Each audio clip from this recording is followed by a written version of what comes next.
Rin ho ay yung nagtatanong at marami ang Yes, oo, somehow 'di ba medyo nagulat dito sa nangyari yung pagkolapso nitong bridge ditong 1.2 billion peso ho ito na Kabagan Santa Yes. Maria Bridge na kailan lang natapos and then biglang bumagsak dahil may dumaan na dump truck.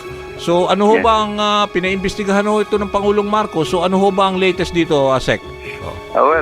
Nagkaroon na kami ng initial technical investigations kung bakit nangyaring ganon. I think, to put it in proper perspective kasi itong tulay na ito, ang detailed engineering design was undertaken by a local consulting firm way back noong 2012-2013. Tagal na? Tapos yung initial of construction nito, inumpisahan natin noong late 2024, no?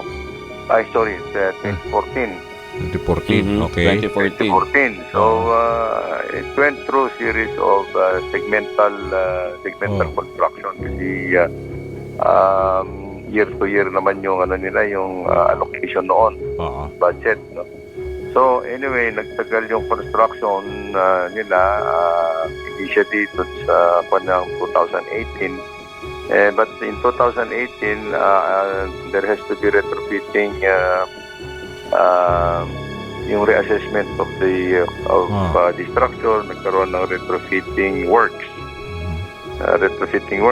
Una-una, I think to include actually yung new version of yung earthquake seismic design parameters, no?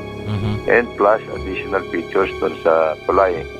And itong retrofitting works, I think in 2021 na yata or 2022, During the COVID na. 2022, 23, 24. Natapos ito nung 2024 and nung February itong year na ito, we allowed already the passage of light vehicles, no?